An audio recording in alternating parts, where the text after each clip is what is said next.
जब दिसंबर की आखिरी तारीख आएगी, जिसको नए साल की रात कहा जाता है, तमाम बड़े बड़े शहरों में बड़े बड़े होटल सज जाएंगे, नाचने वालियों को बुलाया जाएगा, गाने वालियों को बुलाया जाएगा, म्यूजिक का प्रोग्राम होगा, नाच गाने का प्रोग्राम होगा, शराब बहुत ज्यादा पी जाएगी, जिना बहुत ज्यादा किया जाएगा, रात भर लोग नाचेंगे, मौज मस्ती करेंगे, और इस तमाम रंग रलियों के कामों में हमारा मुसलमान भाई भी शामिल होगा।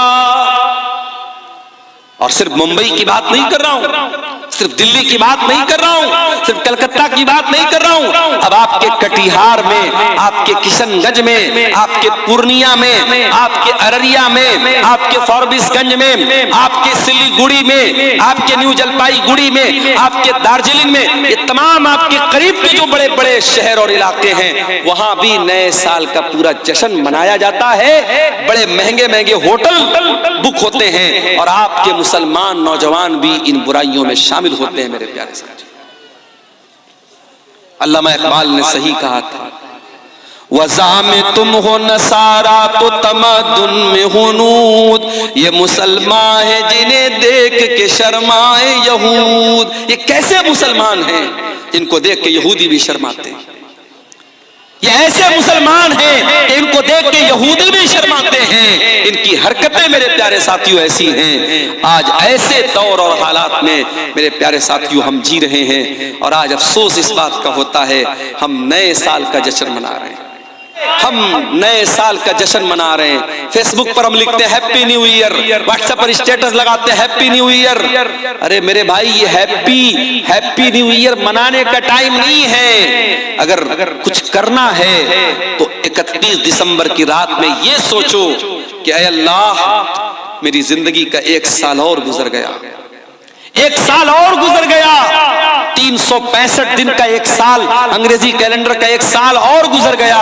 ऐ अल्लाह, इस 1 साल में भी मैं नमाजी नहीं बन सका, अगर मैं दीनदार नहीं बन सका, अगर मैं अपनी बुराइयों से दूर न हो सका, मैं अपनी कमजोरियों पर कंट्रोल नहीं कर पाया, अपने अंदर पाई जाने वाली खामियों को दूर नहीं कर सका, तो ऐ अल्लाह, मैं बहुत बड़ा नादान हूं कि जिंदगी का 1 साल और कम हो गया, और अपनी कब्र से, अपनी मौत से मैं 1 कदम और करीब हो गया, और उसके बाद भी मैं अगर अपने आप को नहीं सुधार पा रहा हूं तो ये रोने का मकाम है, ये अफसोस करने का मकाम है, ये कोई जश्न मनाने का मकाम नहीं है, ये कोई खुशी मनाने का मकाम नहीं है। मेरे प्यारे साथी, अल्लाह ताला हमारे नौजवानों को सही समझ अता फरमाए, और क्रिसमस के त्यौहार पर उनको हर किस्म के शिरकिया कामों से दूर रहने की तौफीक दे, और फिर नए साल के जश्न के नाम पर होने वाली बेहयाई से और बुराई से अल्लाह तबारक व तआला हमारे नौजवानों की हिफाजत फरमाए।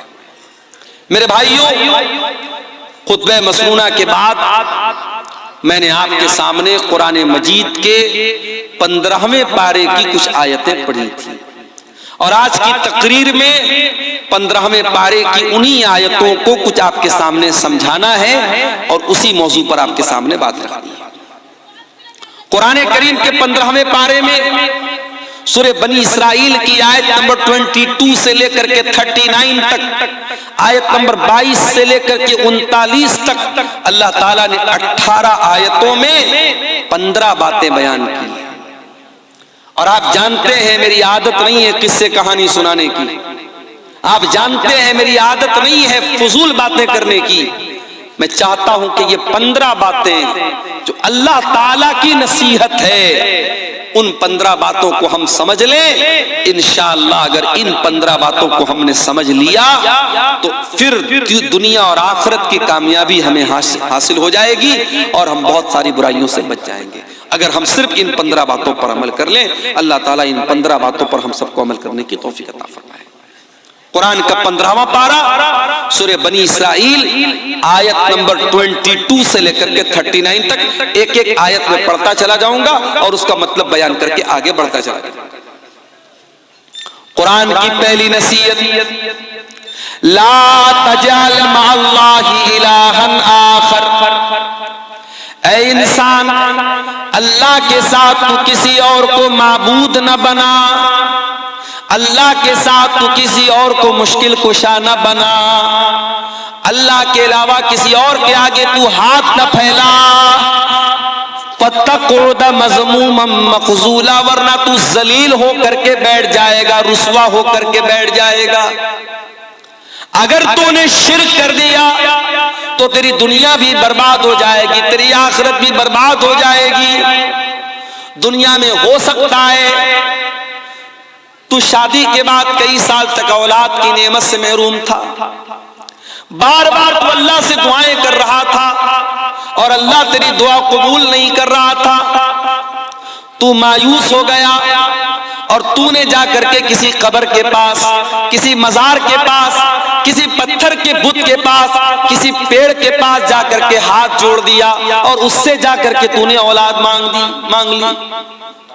अब जाहिर है औलाद तो देने वाला अल्लाह ही है, मगर आपको जब कब्र के पास जाने के बाद औलाद मिलेगी तब आपका ईमान बर्बाद हो जाएगा और आपको ये लगेगा कि बाबा की ताकत से मुझे औलाद मिली है, इनके पास मैं आया था तब मुझे औलाद मिली है।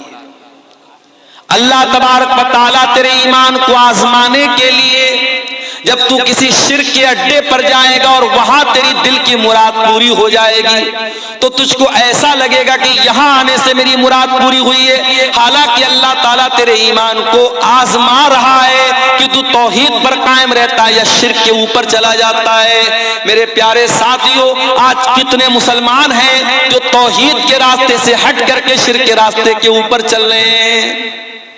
मुझे याद है 2009 में, आज से तकरीबन 15 साल पहले, मैं नागपुर एक मदरसे में पढ़ा रहा था। नागपुर के एक मदरसे में पढ़ाने के लिए, महाराष्ट्र के अंदर एक जगह है नागपुर, वहां पढ़ाने के लिए मैं गया था। तकरीबन 2 महीना वहां मैंने पढ़ाया था। उस 2 महीने के पीरियड में मैंने सुना वहां पे नागपुर में कि कोई एक बाबा है जिनका नाम है गंदा बाबा। बाबा का नाम क्या है? गंदा बाबा। और जिंदा इंसान था वो, और वो बहुत बड़े कीचड़ के बीच में रहता था, गंदगी के बीच में रहता था, और मर्द और औरतें उसके पास जाते थे और उसके सामने जाकर के अपनी मुसीबतें रखते थे, अपनी हाजतें रखते थे।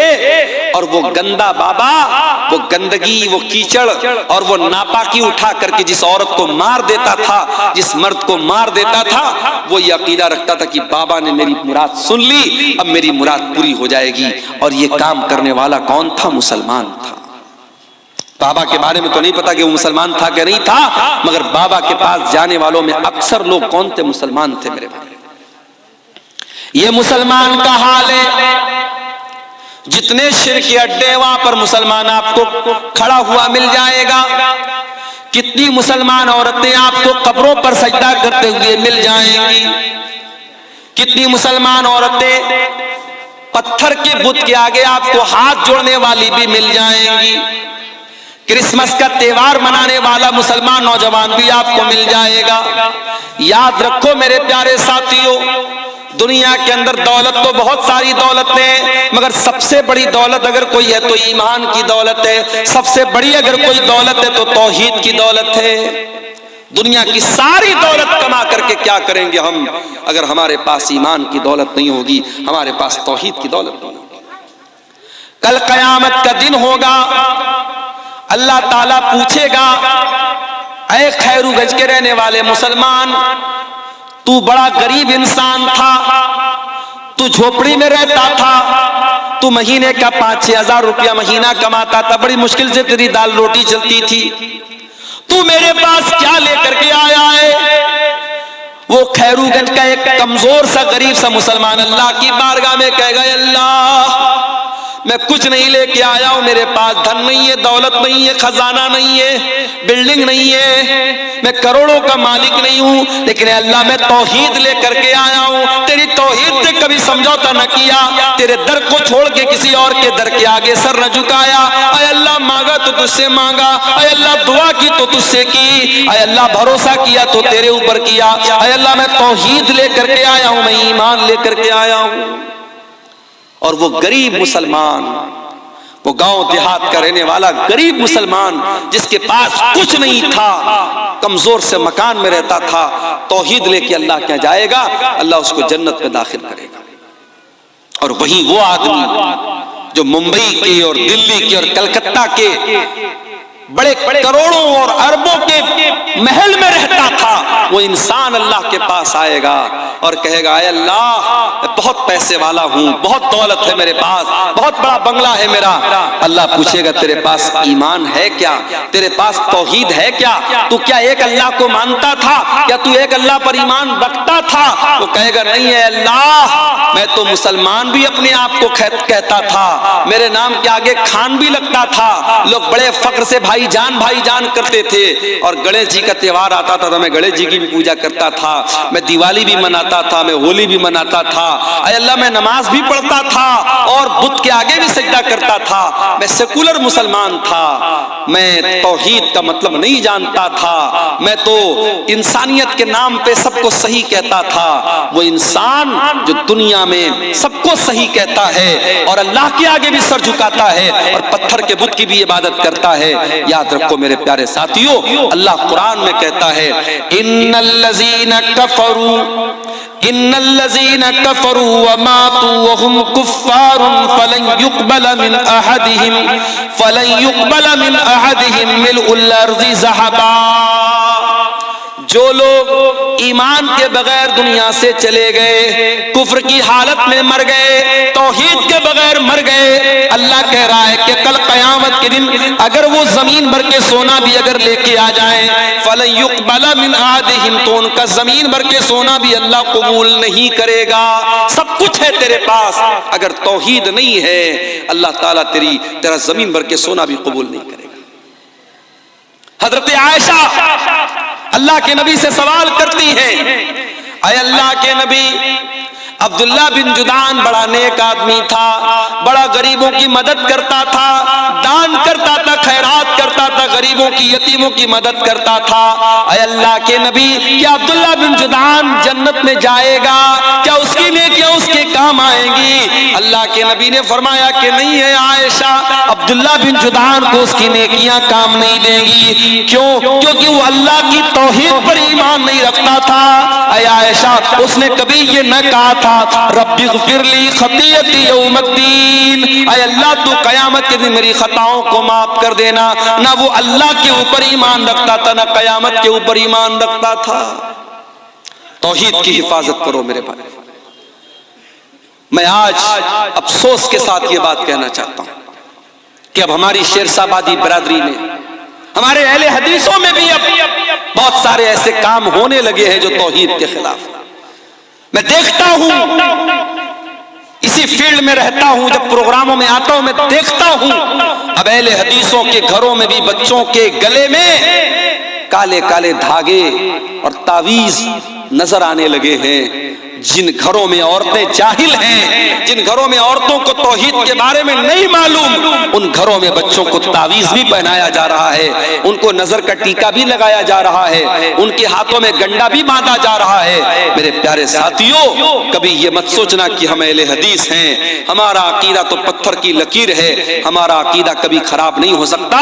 अगर आपने अपने बच्चों और अपनी फैमिली के अकीदे पर ध्यान न दिया तो याद रखो मेरे प्यारे साथियों, हमारे और आपके घर में भी शिर्क आ सकता है।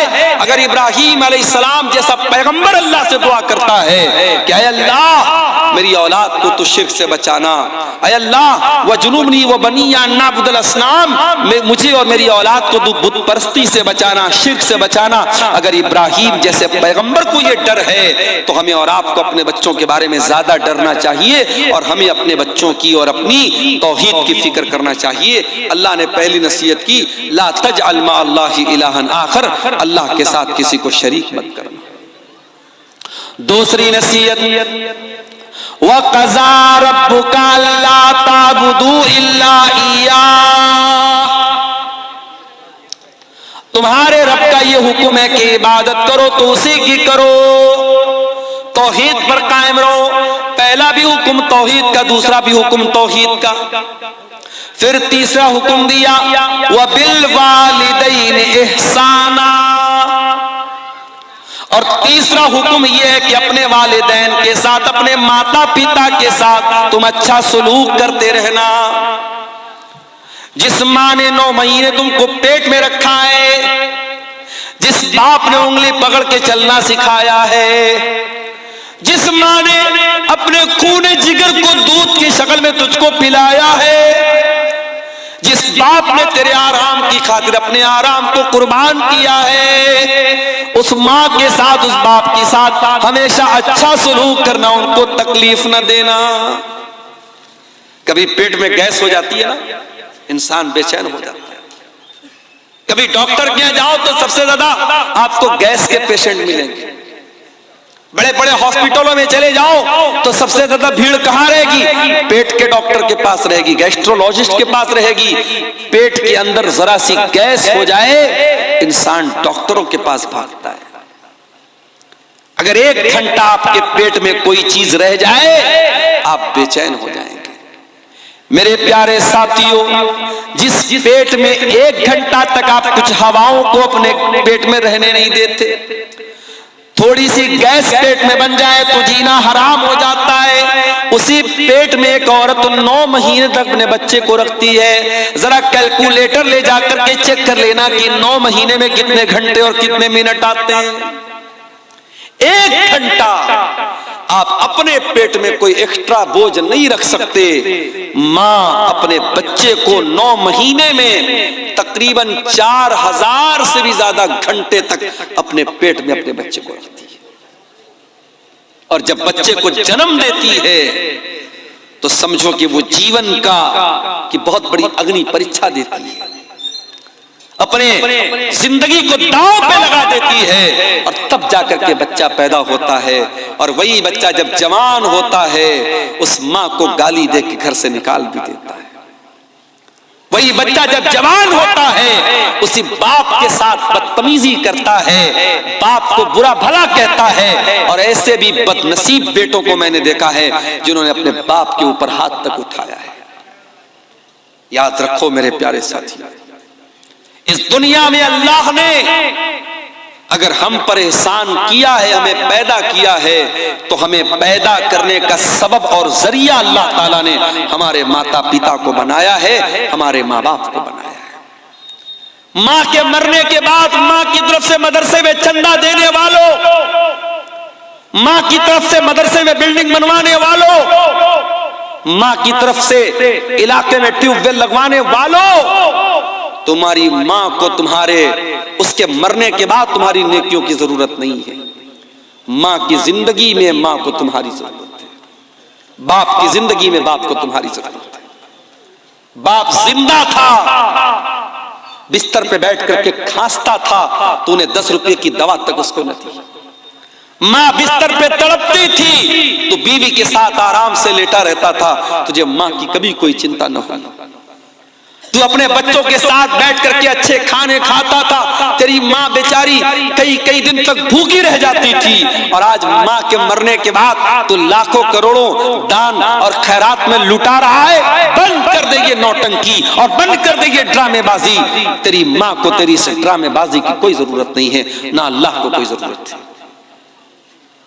वबिल वालिदैन एहसाना, अल्लाह दूसरा हुक्म ये दे रहा है कि अपने माता पिता के साथ अच्छा सलूक करो।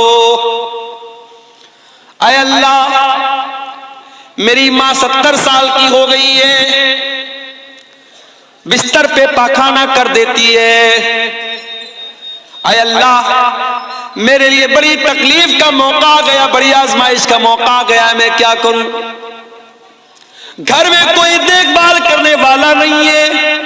बूढ़ी माँ बिस्तर पर पेशाब व पाखाना कर रही है। अल्लाह, मैं क्या करूं? अल्लाह कह रहा है, इम्मा यबलुगन्ना इंदकल किबरा अहदुहुमा औ किलाहुमा फला तकुल लहुमा उफ्फिन। ऐ इंसान, ये तो तेरी खुशनसीबी है, ये तो तेरी खुशकिस्मती है कि तुझे बूढ़े माँ बाप मिले हैं। जाओ जरा उन बच्चों से पूछो जिनकी माँ जल्दी उनको छोड़ के चली गई। उनकी शादी के पहले मां चली गई, अब शादी होती है तो वो बेचारा तरसता है कि काश मेरी मां भी होती।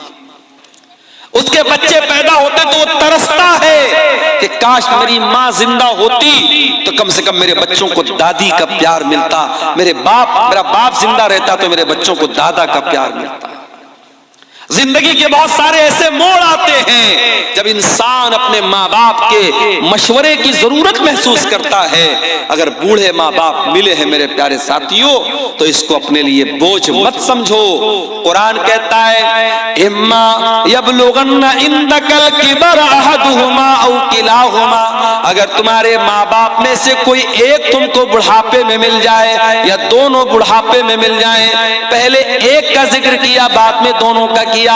अगर एक मिला है, मां मिली है बाप मर चुका है, या बाप मिला है मां मर चुकी है, तो जो एक बचा है उसके साथ और स्पेशल उसकी खिदमत करो और ज्यादा उसकी खिदमत करो, क्योंकि जब तक वो दो थे, जब तक बूढ़ा बूढ़ी दोनों जिंदा थे, एक दूसरे का सपोर्ट करते थे, एक दूसरे का सहारा थे, एक दूसरे को हौसला देते थे। अगर बुढ़िया चली गई और बूढ़ा बचा या बूढ़ा चला गया और बूढ़ी बची तो वो और ज्यादा लाचार हो गए, वो और ज्यादा बेबस हो गए, उनका और ज्यादा ख्याल करो।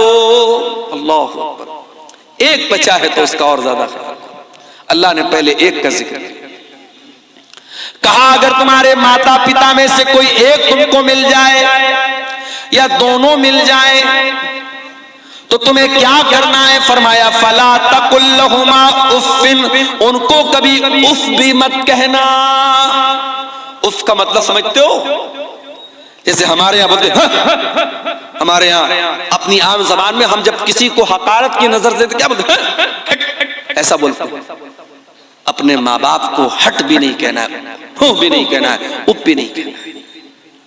यानी सबसे हल्की तकलीफ पहुंचाने का तरीका क्या है? किसी को हट कह दिया जाए, किसी को हूं कह दिया जाए, माँ बाप को हूं भी ना कहा जाए। अच्छा एक बात बताओ, तजर्बे की बात बता रहा हूं। कभी कभी जब माँ बाप बूढ़े हो जाते हैं ना तो उनकी कुछ बातें बड़ी बच्चों वाली हो जाती है। जैसे बच्चे हर बात के लिए जिद करते हैं, बूढ़े माँ बाप भी जिद करने लगते हैं। अब मान लीजिए कि आपकी बीवी ने रोटी बनाई है और उसकी बूढ़ी सास ने कहा कि मैं रोटी नहीं खाऊंगी, चावल क्यों नहीं बनाया, मुझे चावल चाहिए, मुझे चावल चाहिए। तो आपको लगता है यार मेरी बूढ़ी माँ क्यों जिद कर रही है, रोटी क्यों नहीं खा रही। अगर बूढ़ी माँ ने कह दिया कि चावल चाहिए तो ये समझ करके चावल बना दो कि मेरी बूढ़ी माँ की जिद है। क्योंकि एक वक्त था जब तू 3 साल का था और जब तू जिद करता था अपनी माँ से, अपने बाप से, तो तेरे माँ बाप हर हाल में तेरी जिद पूरी करते थे। मेरे प्यारे साथियों, अपने बच्चों से भी इस कदर मोहब्बत करते हैं कि बच्चों की जरा सी तकलीफ हम बर्दाश्त नहीं कर सकते। तो जब वही हमारे माँ बाप जब बूढ़े हो गए तो हम अपना बचपन याद करें कि जब हम छोटे थे हमारे माँ बाप ने हम पर मोहब्बत लुटाई थी। आज वो बूढ़े हो गए हैं और अल्लाह ताला कुरान में कहता है जिसको हम उम्र दराज बना देते, बूढ़ा बना देते हैं, वमन नुअम्मिरहु नुनक्किसु फिल खल्क, उसे उल्टा कर देते हैं। बचपन की जिद और बचपन की शरारत और बचपन का लड़कपन बुढ़ापे में लौट जाता है। तो बूढ़े माँ बाप की बहुत सारी जिद को नजरअंदाज कर दिया करो मेरे भाई। अभी एक दिन मेरी 2 साल की बच्ची है, मेरी घर पे खेल रही थी, खेलते खेलते सीढ़ी के पास पहुंची, गिरने लगी। मेरी बीवी की नजर पड़ी, बीवी ने हाथ पकड़ा उसका। अब हाथ को जोर से पकड़ के खींचा ताकि बच्ची गिर ना पाए, और वो हाथ जोर से खींचने में बेटी का मेरे जो हाथ वो उतर गया। बच्चों का हाथ कमजोर होता है, हाथ उसका उखड़ गया। अब बच्ची बहुत तेज चिल्लाने लगी, उसको किसी पल करार नहीं। मैं मदरसा गया हुआ था, अब बीवी बेचारी रो रही है, बच्चे अलग परेशान। मैं मदरसे से घर आया, मैंने क्या बात है, तो मालूम हुआ कि बच्ची का हाथ उखड़ गया है। फौरन हमारे इलाके के हड्डी के डॉक्टर थे, उनके पास लेके गया, और डॉक्टरों के पास तो तजर्बा होता है। वो फौरन उन्होंने देख करके वो समझ गए कि क्या मामला है। उन्होंने फौरन उसको बच्ची का हाथ पकड़ के कैसे उसको घुमाया, बिल्कुल ठीक हो गया उसका हाथ। तो ये उतनी देर के लिए समझिए कि बच्ची रो रही है, बच्ची तड़प रही है, और हम और बच्ची की जो माँ है, हम दोनों लोगों के लिए एक एक मिनट, एक एक पल बड़ा भारी गुजर रहा था। और जैसे ही बच्ची खेलने लगी, मुस्कुराने लगी, ऐसा लगा कि हमारा दिल बाग बाग हो गया। मेरे प्यारे साथियों, ये बचपन का दौर होता है। फिर जब हम बड़े होते हैं और हमारे माँ बाप जब बूढ़े होते हैं और वो किसी बात के लिए अगर जिद करते हैं या उनको कोई तकलीफ पहुंचती है या वो दवा टाइम से नहीं खाते हैं, तो हम उनको डांटने लगते हैं कि क्यों आप दवा नहीं खाते हैं, आप कोई बात नहीं मानते। मेरे भाइयों, हम अपने बचपन को याद करें। हमारी बहुत सारी नादानियों को हमारे माँ बाप माफ कर देते थे। आज बूढ़े हो गए हैं, आज उनसे बहुत सारी गलतियां हो सकती हैं, चिड़चिड़ापन आ सकता है, जिद हो सकती है। उनकी जिद को नजरअंदाज कर देना। कुरान कहता है वकुल लहुमा कौलन करीमा, अपने माँ बाप से तू अदब से बात करना, सम्मान से बात करना, रिस्पेक्ट के साथ बात करना। जो बूढ़े माँ बाप तुझे मिल जाए तो उनसे बड़े अदब के साथ बात करना। वक़्फ़िज़ लहुमा जनाहज़्ज़ुल्लि मिनर रहमा वक़ुर रब्बिरहमहुमा कमा रब्बयानी सगीरा। और ऐ इंसान, तू जितना बड़ा बन जाए, इलाके का एमएलए बन जाए, एमपी बन जाए, करोड़पति बन जाए, अरबपति बन जाए, जब अपनी माँ के पास बैठा कर, जब अपने बाप के पास बैठा कर, तो अपने आप को डाउन टू अर्थ कर लिया कर, अपने आप को झुका लिया कर, अपने आप को नरम कर लिया कर। अपने आप को कभी अपनी माँ से ऊंचा बनने की कोशिश न करना, अपने बाप से ऊंचा बनने की कोशिश न करना। जितने बड़े भी हो, बाप के लिए तुम बेटे हो, माँ के लिए तुम बेटे हो। अपने माँ बाप के लिए अपने आप को झुका करके रखना, अपने आप को बिछा करके रखना। और अल्लाह ने एक दुआ सिखाई, मेरे भाइयों, इस दुआ को याद कर लो। जब दुआ के लिए हाथ उठाया करो, अपने माँ बाप के लिए ये दुआ जरूर किया करो। रब्बिरहमहुमा कमा रब्बयानी सगीरा, ऐ परवरदिगार मेरे माँ बाप पर रहम फरमा, जिस तरीके से उन्होंने बचपन में मुझको पाला है। यानी हमारी ये औकात नहीं है, हमारी ये हैसियत नहीं है, हमारे बस की ये बात नहीं है कि हम अपने माँ बाप का बदला उतार सकें, उनके एहसानात को उतार सकें। हम अल्लाह के हवाले कर रहे हैं कि ऐ अल्लाह, तू हमारे माँ बाप का एहसान तू उतार देना, तू उन पर रहम कर देना। हजरत उमर ने एक आदमी को देखा था, अपनी माँ को अपने कंधे पर बिठा के खाने काबा का तवाफ करा रहा था। अपनी बूढ़ी माँ को अपने कंधे पर बिठाकर खाने काबा का तवाफ करा रहा था। और जब तवाफ करा लेता है, कहता है कि अमीरुल मोमिनीन, ऐ हजरत उमर, आज ऐसा लगता है कि मैंने अपनी माँ का हक अदा कर दिया है, मैंने माँ के दूध का कर्जा उतार दिया है, मैंने माँ के एहसानात का बदला उतार दिया है, मैंने अपने कंधे पर बैठ करके अपनी माँ को तवाफ कराया है। हजरत उमर ने कहा, अरे तू माँ का एहसान उतारने की बात करता है, अभी तो तेरी माँ ने तुझको जन्म देते वक्त जो तेरी माँ के मुंह से जो तकलीफ की आवाज आई थी, जो दर्द की आवाज आई थी, अभी तो तूने उस दर्द की आवाज का भी हक अदा नहीं किया है। माँ ने जन्म देते वक्त जो तकलीफ उठाई थी, अभी तो तूने उस आवाज का भी हक अदा नहीं किया है। अपने माँ बाप का कर्जा हम कभी नहीं उतार सकते मेरे भाई। इसलिए अल्लाह कह रहा है कि माँ बाप के साथ भलाई करो, उनको कोई तकलीफ मत पहुंचाओ और उनके लिए दुआ करो। अच्छा, अब यहां पर एक सवाल है, मैं अपनी माँ की बड़ी खिदमत करता हूं, मैं अपने बाप की बड़ी सेवा करता हूं, फिर भी मेरी माँ मुझसे खुश नहीं है, फिर भी मेरा बाप मुझसे खुश नहीं है। मेरे दिल में माँ बाप के लिए कोई बुराई नहीं है, मैं अपनी तरफ से बेहतर करता हूं, मगर मेरे माँ बाप मुझसे नाराज रहते हैं। अल्लाह कहता है, रब्बुकुम आलमु बिमा फी नुफूसिकुम इन तकूनु सालिहीना फइन्नहु काना लिल अव्वाबीन गफूरा। तुम्हारा परवरदिगार तुम्हारे दिल के हालात को भी जानता है, तुम्हारे दिल के अंदर क्या है। दुनिया को पता हो या ना पता हो, अल्लाह को तो सब पता है। अगर वाकई में तुम्हारे दिल में कोई चोर नहीं है और दिल में तुम्हारे माता पिता का सम्मान है, माँ बाप की इज्जत करते हो, माँ बाप का हक अदा करते हो, और फिर भी माँ बाप को तुमसे शिकायत है, तो कोई मसला नहीं, अल्लाह माफ करेगा, क्योंकि तुम्हारे दिल के हालात को अल्लाह जानता है। तो ये दूसरी नसीहत है मेरे भाई। तीसरी नसीहत, व आतिज़ल कुर्बा हक़्क़हु वल मिस्कीन व इब्नस सबील, और अपने रिश्तेदार को भी उसका हक दो, और गरीबों को भी उनका हक दो, और मुसाफिरों को भी उनका हक दो। माँ बाप के बाद अल्लाह ताला ने रिश्तेदार का जिक्र किया है। आप अररिया के हैं, अगर आपके रिश्तेदार पूर्णिया में है, आपके रिश्तेदार कटिहार में है, आपके रिश्तेदार बंगाल में है, तो आपको पता होना चाहिए हमारे रिश्तेदार कौन कौन है। और अगर आपको अल्लाह ने दौलत से नवाजा है और आपके रिश्तेदारों में कोई जरूरतमंद है, तो आप जब ज़कात निकालें, जब दान खैरात करें, जब चंदा दें, जब सदका खैरात करें, तो अपने रिश्तेदार को तरजीह दें, रिश्तेदार की पहले मदद करें। रिश्तेदार की जब आप मदद करेंगे तो आपको डबल सवाब मिलेगा, रिश्तेदारी का भी सवाब मिलेगा और सदका देने का भी सवाब मिलेगा। आज बड़े अफसोस की बात है, एक इंसान मदरसे में बढ़ चढ़ करके हिस्सा लेता है, मस्जिद बनवाने में बढ़ चढ़ करके हिस्सा लेता है, और उसका अपना सगा भाई बेचारा परेशान हाल है, दाने दाने का मोहताज है, उसके बच्चे भूखे रहते हैं, उसके पास ढंग का मकान भी नहीं है। मेरे प्यारे साथियों, ये इंसानियत नहीं है, ये इस्लाम नहीं है, ये शरीयत नहीं है कि आप पेट भर के खाना खा लें और आपका अपना भाई भूखा प्यासा रहे। अल्लाह कह रहा है वह आतिज़ल कुर्बा हक़्क़हू, अपने रिश्तेदार को उसका हक दो, वल मिस्कीन, और जो गरीब लोग हैं, जो मिस्कीन लोग हैं, जो समाज का दबा हुआ तबका है, उसकी तुम मदद करो।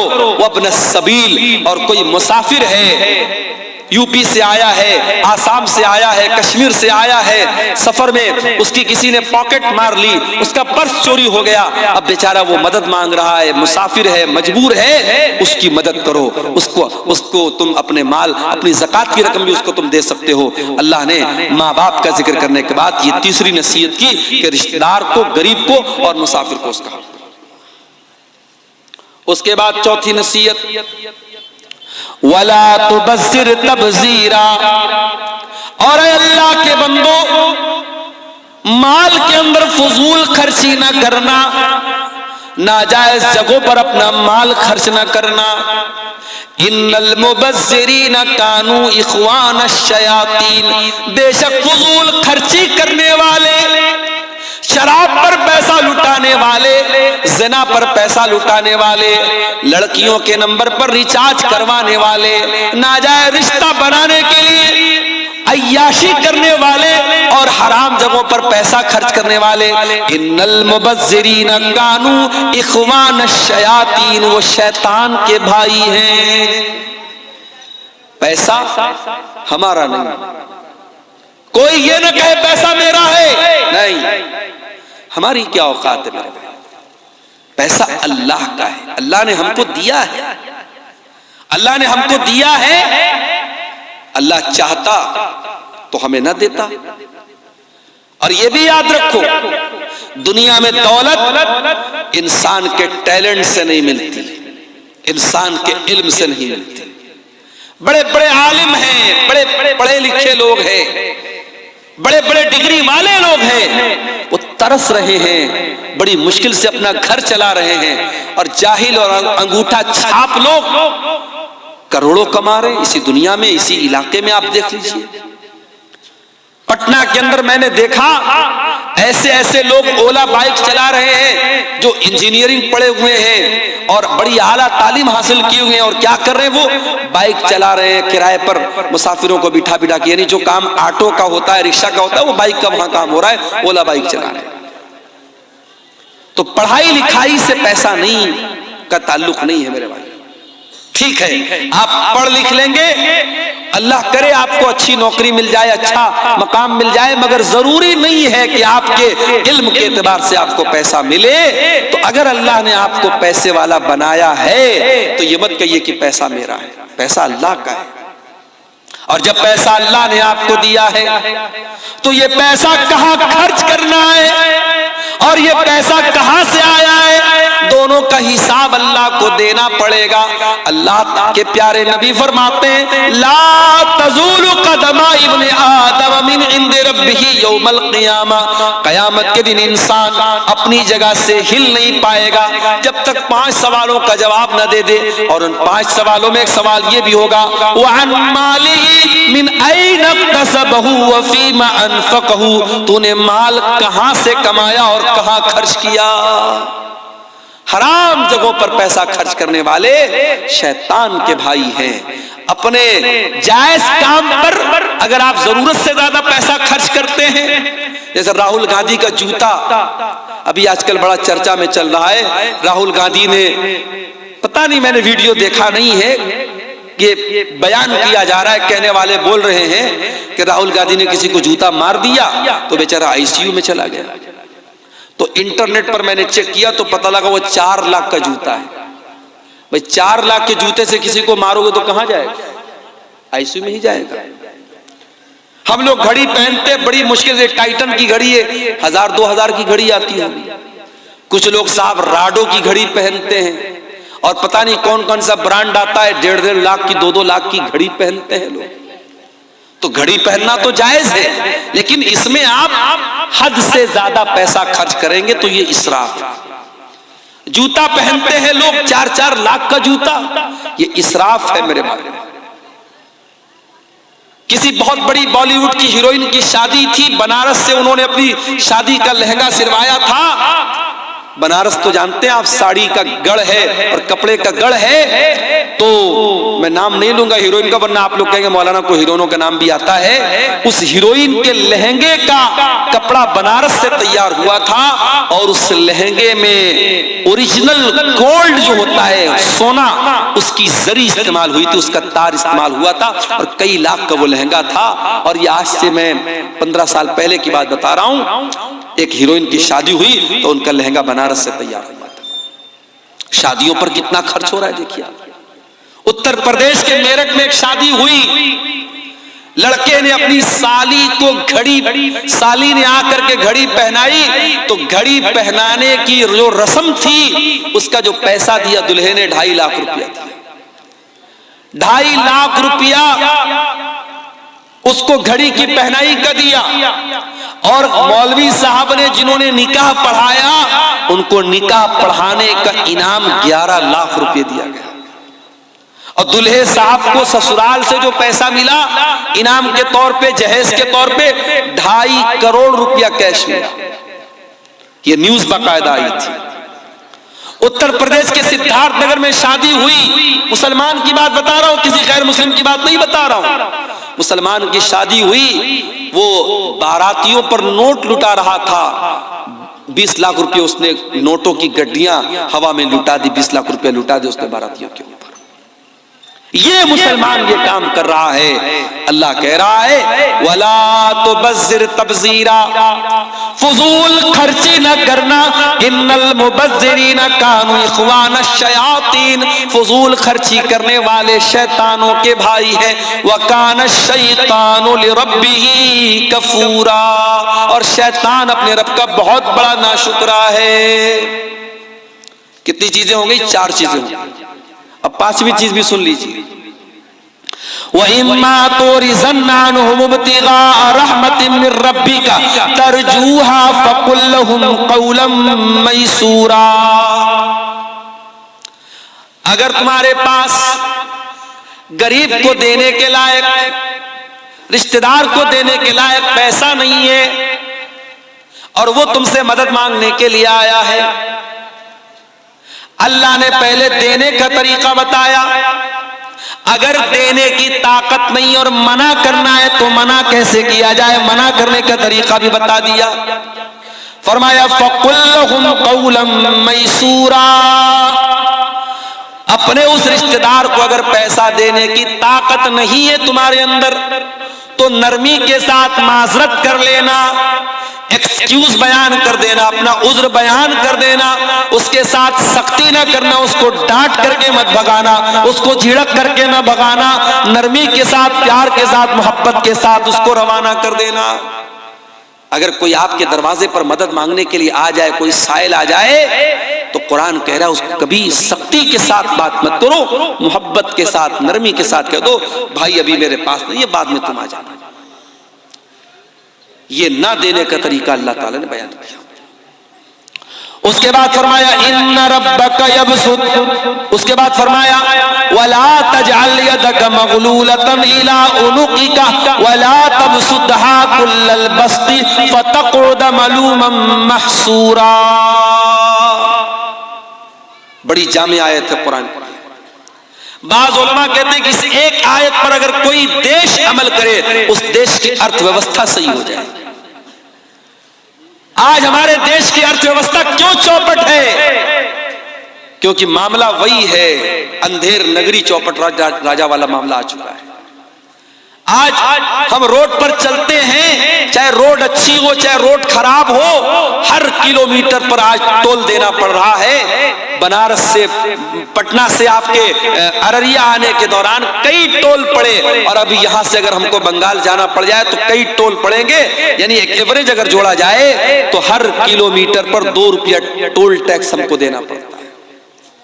हम बाइक खरीदते, कार खरीदते हैं, ऑलरेडी उस बाइक और कार की जब हम कीमत अदा करते हैं, अच्छा खासा अमाउंट हम रोड टैक्स में देते हैं। उसके बावजूद जब हम सड़क पर गाड़ी निकालते हैं तो हमें टोल टैक्स भी देना पड़ता है। और इतनी इनकम के बावजूद आज कितने देश में हमारे भूखे मर रहे हैं। यानी देश की अर्थव्यवस्था सही नहीं हो पा रही है। कुरान हमें अर्थव्यवस्था को सही करने का तरीका बता रहा है।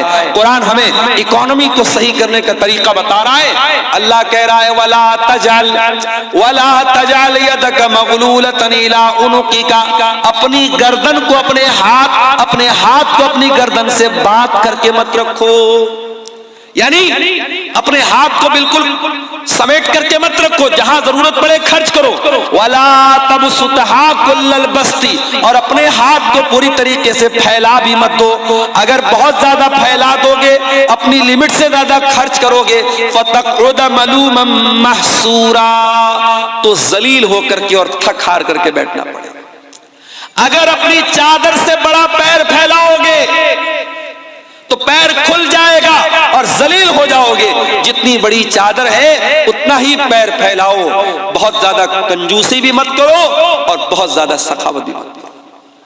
बहुत सारे लोग होते हैं, पैसा भी है, दौलत भी है, लेकिन अपने बच्चों को ना अच्छा खिलाते हैं ना खुद अच्छा खाते। रोजाना वही घर में एक तरीके की सब्जी बन रही है, वही एक तरीके का गोश्त बन रहा है, वही नॉर्मल चीजें बन रही हैं। जबकि अल्लाह ताला ने दौलत दी है, अच्छा खा सकता है, अच्छा पहन सकता है, न ढंग का कपड़ा पहनता है, न ढंग का खाना खाता है। नहीं मेरे भाइयों, अगर अल्लाह ने दौलत दी है, अच्छा खाओ, अच्छा पहनो, ये भी अल्लाह का शुक्र है। अच्छी नेमतें खाओ, जो जिस मौसम का फल मिल रहा है उस मौसम का फल खाओ, उस मौसम के मेवे खाओ, उस मौसम की अच्छी ग़िज़ाएं खाओ। अपने जिस्म पर खर्च नहीं किया तो क्या किया, अपने बच्चों पर खर्च नहीं किया तो क्या किया। मस्जिदें बनवा दी, मदरसे बनवा दिए, कब्रिस्तान में चंदा दे दिया, जमाने के लिए बहुत कुछ कर दिया। अगर अपने ऊपर और अपने बच्चों के ऊपर खर्च नहीं किया तो जिंदगी का कोई मतलब नहीं है। मेरे प्यारे साथियों, अल्लाह कह रहा है न तो अपने हाथों को गर्दन से बांध करके रखो, न पूरी तरीके से फैला करके रखो। यानी बखीली भी नहीं करना है, कंजूसी भी नहीं करना है, और हद से ज्यादा सखावत भी नहीं करना है। जहां खर्च करने की जरूरत पड़े वहां खर्च करो, और जहां कंट्रोल करने की जरूरत पड़े वहां कंट्रोल करो, ना बखीली करो ना सखावत करो। उसके बाद फरमाया इन्ना रब्बका यबसुतुर रिज़्क़ लिमन यशाउ व यक़दिर व काना अल्लाहु बिइबादिही खबीरन बसीरा।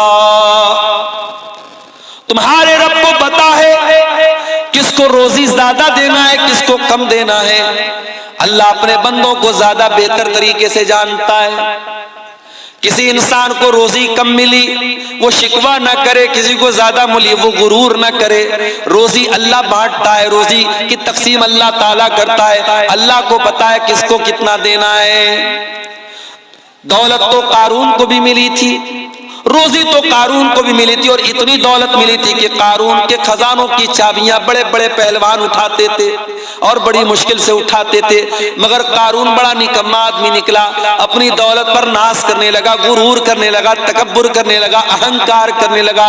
उसकी दौलत भी गई, उसका खजाना भी गया, ईमान से भी हाथ धो बैठा, दुनिया भी चली गई, आखिरत भी चली गई।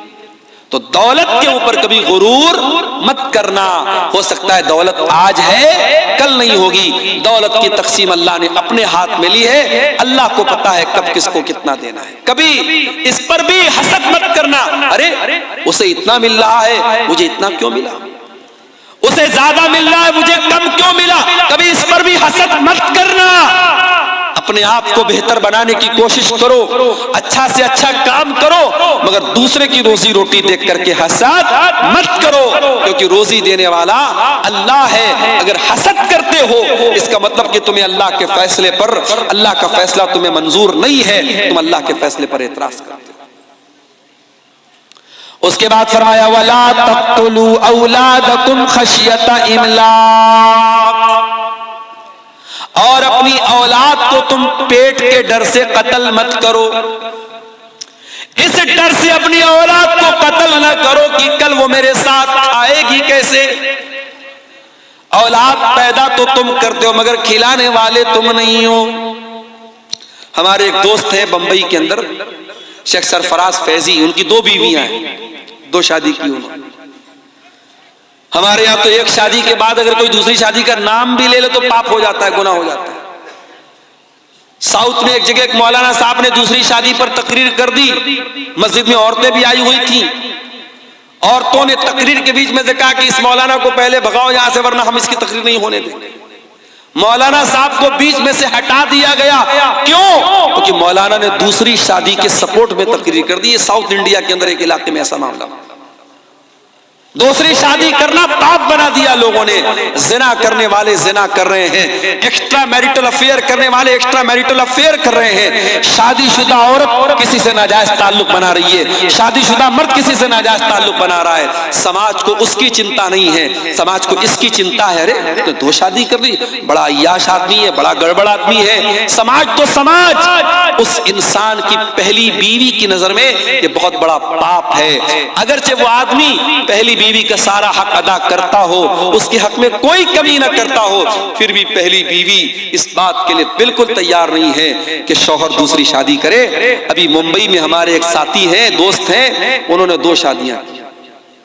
पहली बीवी से उनको 7 बच्चे थे और दूसरी बीवी से भी उनको एक बच्ची पैदा हुई है। अभी उन्होंने फेसबुक पर लिखा था कि अल्लाह के फजलो करम से 4 बेटे और 4 बेटियां। मौलवी है साहब, मौलवी है, पढ़ाते हैं, तकरीर करते हैं। हमारे यहाँ बच्चों को जब मौलवी बनाने की बात आती है तो लोग कहते हैं कहां से खाएगा, कहां से खाएगा।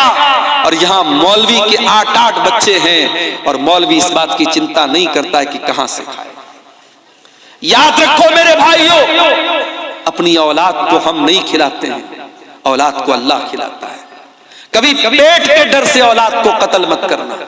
और मसला नोट कर लो, अगर आप फैमिली प्लानिंग करते हैं, एक बच्चा पैदा हुआ, अभी आप बच्चा नहीं चाहते हैं, तो बच्चे की पैदाइश ना हो उसके लिए अगर आप कोई तरीका अपनाते हैं, जो तरीका हमारे आमतौर से चलता है, तो उसके बारे में तो इजाजत और गुंजाइश के रास्ते हैं। लेकिन अगर प्रेगनेंसी हो गई है और बच्चा मां के पेट में वजूद पा चुका है, अब उस बच्चे को अगर कोई खत्म कर देता है कि नहीं साहब मेरा ऑलरेडी एक बच्चा है, 2 बच्चा है, तीसरा बच्चा मैं कहां से इसको पालूंगा, कैसे पढ़ाऊंगा, कैसे लिखाऊंगा, और उस बच्चे को अगर कोई मां के पेट में कत्ल कर देता है तो ये समझो वैसा ही गुनाह है जैसे बच्चे के पैदा होने के बाद कोई उसका गला दबाते हैं। बच्चे के पैदा होने के बाद कोई उसको मार डाले, उतना ही बड़ा गुनाह है मां के पेट में एबॉर्शन कर देना और मां के पेट में बच्चे को खत्म कर देना। अल्लाह के नबी से पूछा गया सबसे बड़ा गुनाह क्या है? आपने फरमाया अंतजअल लिल्लाहि निद्दन व हुवा खलक़क, सबसे बड़ा गुनाह यह है कि तुम अल्लाह के बराबर किसी को ठहराओ। फिर पूछा गया अल्लाह के नबी उसके बाद सबसे बड़ा गुनाह क्या है? आपने फरमाया अन तक़्तुल वलद खशियत यतमामाक, दूसरा बड़ा गुनाह यह है कि अपनी औलाद को कत्ल कर दो इस डर से कि तुम्हारे साथ खाएगी। फिर पूछा गया अल्लाह के नबी उसके बाद सबसे बड़ा गुनाह क्या है? आपने फरमाया अन तुज़ानिया हलीलत जारिक, अपने पड़ोसी की बीवी के साथ तुम ज़िना करो। औलाद को कत्ल करना दूसरा बड़ा गुनाह है। औलाद को कत्ल मत करो।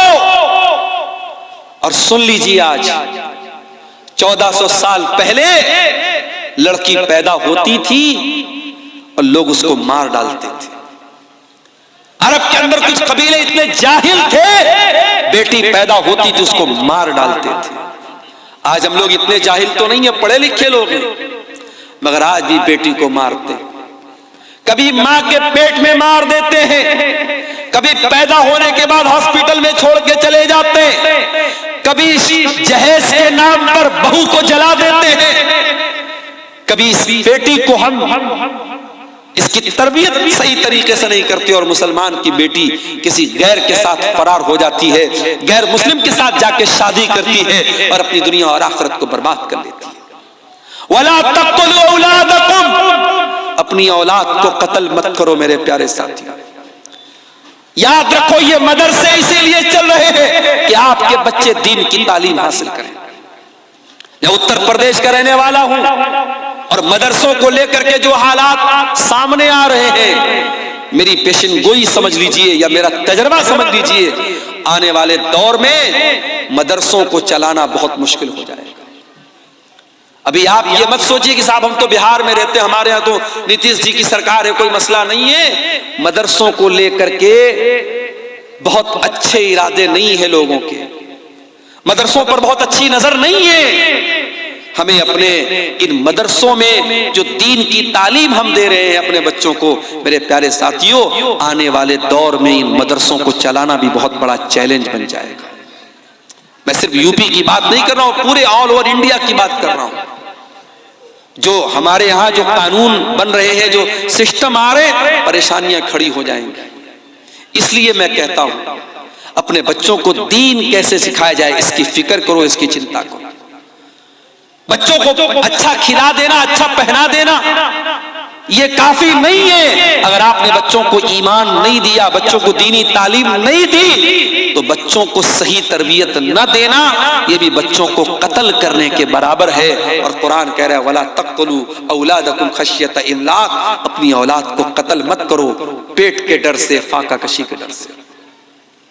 नहनु नर्ज़ुकुहुम व इय्याकुम, तुम्हारी औलाद को भी रोजी देने वाले हम हैं, तुमको भी रोजी देने वाले हम हैं। इन्ना क़त्लहुम कान ख़ितअन कबीरा, औलाद को कत्ल करना बहुत बड़ा गुनाह है। उसके बाद फरमाया वला तक़रबुज़ ज़िना, ज़िना के करीब भी न जाना। इन्नहु कान फ़ाहिशतन व साअ सबीला, ज़िना बहुत गंदा काम है और बहुत ही बुरा रास्ता है। अच्छा, ज़िना को रास्ता क्यों कहा गया? अभी मैं स्टेज पर आ रहा था, मैं दाहिनी तरफ से आया, मुझे यहाँ के एक जिम्मेदार ने कहा मौलाना आप गलत रास्ते पर आ गए, इधर बाएं साइड से स्टेज पर आना चाहिए था, रास्ता इधर से बना है। मैंने कहा भाई मुझको पता नहीं था, मैं तो चला आया इधर ही से। तो अगर आपको रास्ते की जानकारी न हो तो आप गलत रास्ते पे जा सकते हैं। हम लोग अररिया से जब आने लगे तो मैप के ऊपर 2 रास्ता बता रहा था। हमने यहाँ के जिम्मेदारों को फोन किया कि किधर से आना है। इन लोगों ने कहा नहीं आप अररिया कोर्ट के पास से जो रास्ता किया उधर से आइए। रास्ता अगर गड़बड़ जरा सा हो जाए तो हम कहीं से कहीं निकल सकते हैं मेरे भाई। वला तक़रबुज़ ज़िना, अल्लाह कह रहा है कि ज़िना के करीब भी मत जाना। इन्नहु काना फ़ाहिशतन, ये बहुत गंदा काम है। वस्साअ सबीला, और बहुत बुरा रास्ता है। अगर आज तुम किसी की बहू बेटी के साथ खेल रहे हो, किसी की लड़की के साथ खेल रहे हो, किसी की बेटी के साथ, किसी की बहन के साथ खेल रहे हो, कल तुम्हारी बहन के साथ भी कोई खेलेगा। तुम वैलेंटाइंस डे पर किसी को फूल दे रहे हो, जरा पता लगाओ कहीं तुम्हारी बहन को भी कोई फूल तो नहीं दे रहा है। मगर एक बात बताऊं, ये सब चीजें उसको बुरी लगेगी जिसके अंदर गैरत हो। और जब गैरत मर जाए तो आप बड़े बड़े शहरों में जाके देख लीजिए, वहां किसी को कोई फर्क नहीं पड़ता। तू मेरी बहन को छेड़, मैं तेरी बहन को छेड़ूंगा। तू मेरी बहन को अपनी गर्लफ्रेंड बना, मैं तेरी बहन को अपनी गर्लफ्रेंड बनाऊंगा। वहां ये कल्चर है मेरे प्यारे साथियों, ये कल्चर वहां पैदा होता है जहां गैरत मर जाती है, और जिसके अंदर गैरत बाकी रहती है उसको बहुत बुरा लगता है। इसलिए मेरे प्यारे साथियों, अल्लाह ने कहा कि जिना बहुत बुरा रास्ता है। जिस रास्ते पे चल के तुम जिना कर रहे हो, उसी रास्ते पर चल के कोई तुम्हारे घर में भी आ सकता है और तुम्हारी इज्जत पर भी डाका डाल सकता है। और इसीलिए इस्लाम ने इतना टाइट कानून रखा है। इस्लाम ने क्यों इतना टाइट कानून रखा है कि लड़का लड़की अगर गैर महरम है अकेले में न रहे, अकेले में न मिले लड़का लड़की गैर महरम है। तो ये जितने को एजुकेशन वाले स्कूल चल रहे, को एजुकेशन वाले कॉलेज चल रहे, लड़का लड़की साथ में पढ़ रहे, इस्लाम के हिसाब से बिल्कुल गलत है। अगर लड़का लड़की साथ में उठेंगे बैठेंगे तो जाहिर है दोस्ती होगी, ताल्लुकात होंगे, खराबियां पैदा होंगी। को एजुकेशन की इस्लाम में इजाजत बिल्कुल नहीं है। जब तक बच्चे छोटे हैं, क्लास 3 तक क्लास 4 तक साथ में पढ़ लिए। जब बच्चे बड़े होने लगे, लड़कियां बड़ी होने लगे, उनका सेपरेट स्कूल होना चाहिए, उनकी सेपरेट क्लास होनी चाहिए। लड़के लड़कियां साथ में पढ़े, एक क्लास में पढ़े, चाहे वो मदरसे में हो चाहे वो स्कूल में हो। ये मुनासिब नहीं है। जैसे जैसे बच्चे बड़े होने लगते हैं, समझदार होने लगते हैं, बालिग होने लगते हैं, फिर मसाइल पैदा होते हैं। क्यों शरीयत ने कहा कि देवर भाभी के साथ हंसी मजाक ना करें, देवर भाभी के बीच में पर्दा होना चाहिए? क्यों कहा? क्यों कहा अल्लाह के नबी ने ला यखलुवन्ना रजुलुन बिइम्रातिन इल्ला वसालिसुहुमा शैतान? जब कोई मर्द किसी औरत के साथ अकेले में होता है तो तीसरा शैतान होता है। मेरे प्यारे साथियों, ये तालीमात और ये शिक्षाएं इस्लाम ने इसीलिए दी हैं ताकि ज़िना तक पहुंचाने वाले सारे रास्तों को बंद कर दिया जाए। वला तक़रबुज़ ज़िना, ज़िना के करीब भी मत जाना। उसके बाद फरमाया वला तक़्तुलुन नफ्सल्लती हर्रमल्लाहु इल्ला बिल हक़्क़ि, और किसी निर्दोष की हत्या मत करना, किसी बेकसूर को कत्ल मत करना। हाँ, जिसको कत्ल करने की अल्लाह ने इजाजत दी है। अल्लाह ने 3 लोगों को कत्ल करने की इजाजत दी। 3 लोगों को कत्ल किया जा सकता है इस्लामी हुकूमत के अंदर।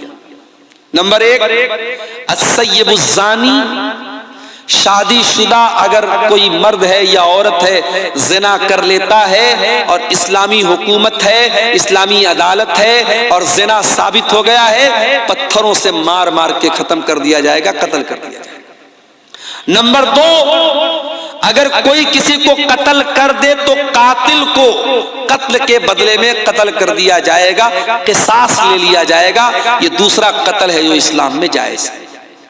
और तीसरा कत्ल, इस्लामी हुकूमत के अंदर अगर कोई मुसलमान है और वो मुर्तद हो जाए, इस्लाम को छोड़ दे, इस्लाम का इनकार कर दे, मुर्तद हो जाए और ये साबित हो जाए कि इस्लामी हुकूमत के अंदर ये था और पहले से मुसलमान था। पहले से अगर गैर मुस्लिम था कोई मसला नहीं, पहले से मुसलमान था और मुसलमान होकर के मुर्तद हो गया, इस्लाम में उसकी सजा सजाए मौत है। ये 3 कत्ल इस्लाम में इजाजत है। इस्लाम में किसी निर्दोष की हत्या की इजाजत नहीं है। उसके बाद फरमाया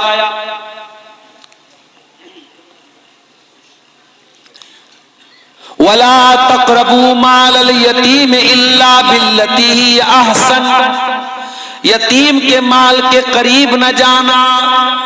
जो बच्चा यतीम है, जिसका बाप मर चुका है, अगर उसका माल तुमको मिल जाए तो उसका माल मत हड़प जाना, उसका माल मत खा जाना, उसके माल के करीब न जाना।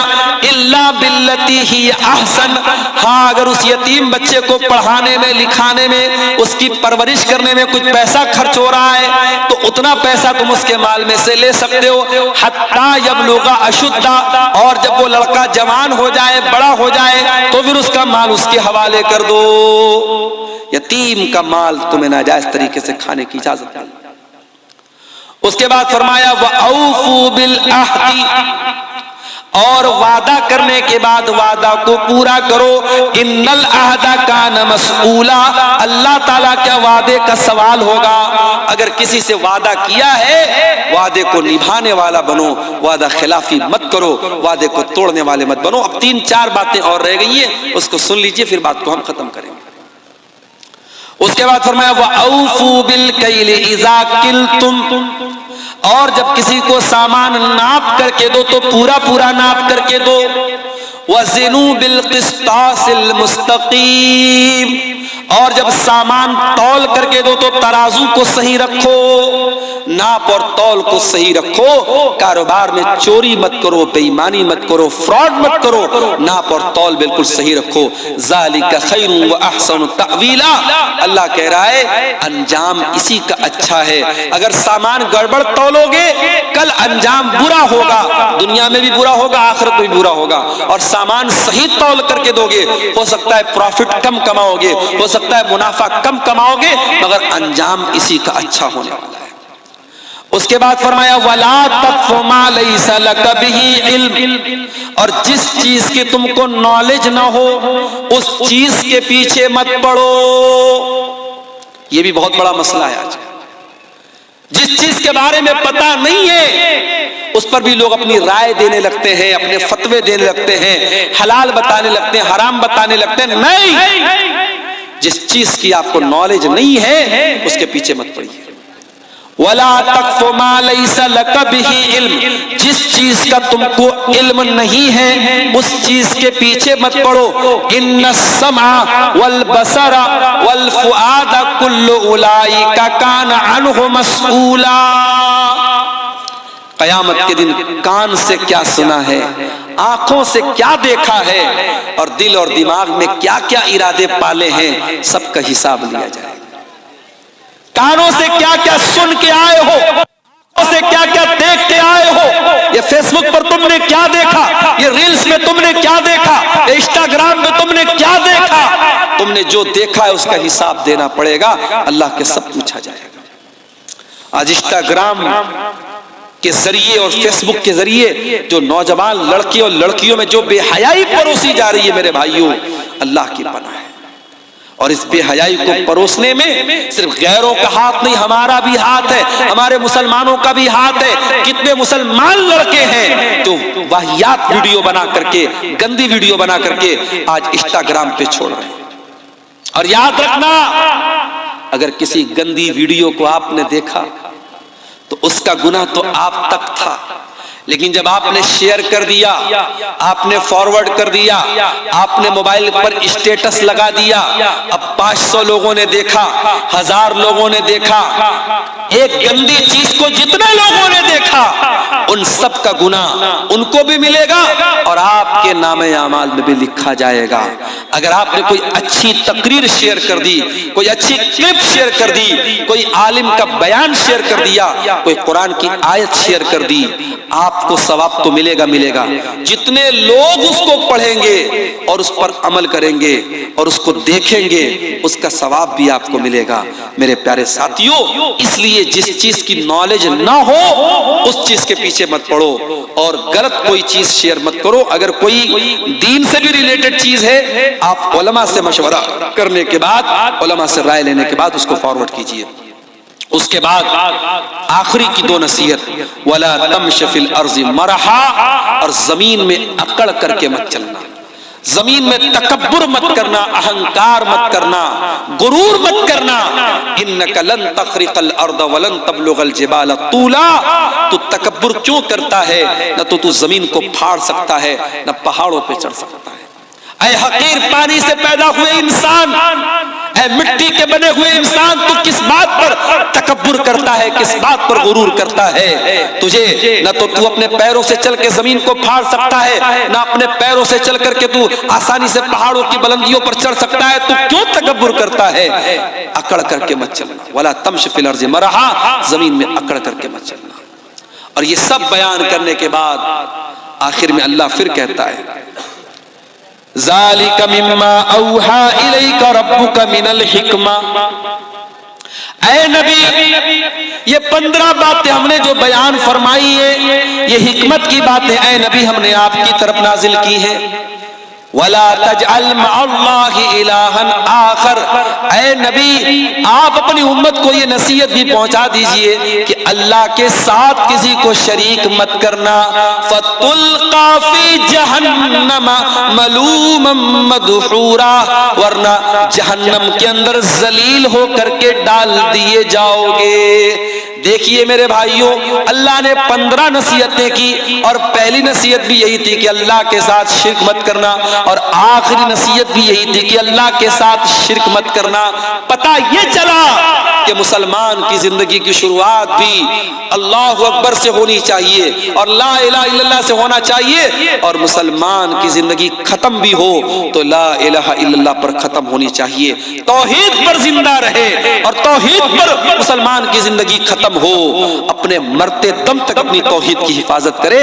इसीलिए अल्लाह ताला ने जो 15 नसीहतें बयान की हैं, उसमें पहली नसीहत में भी अपने ईमान को बचाने की बात कही और शिर्क से बचने की बात कही, और आखिरी नसीहत भी अल्लाह ने यही की कि शिर्क मत करना, अल्लाह के साथ किसी और को मत पुकारना। ये 15 नसीहतें हैं मेरे प्यारे साथियों, मैंने जिनको आपके सामने बयान किया है। आप घर जाइए और ठंडे दिल और दिमाग से जब आपको मौका मिले, कुरान का 15वां पारा खोल करके ये 15 नसीहतें आप उठा करके इसको पढ़िए और इन 15 नसीहतों पर अमल करने की कोशिश कीजिए। आइए हम अल्लाह रब्बुल आलमीन से दुआ करें, अल्लाह ताला इन 15 बातों पर हम सबको अमल करने की तौफीक अता फरमाए। रब्बुल आलमीन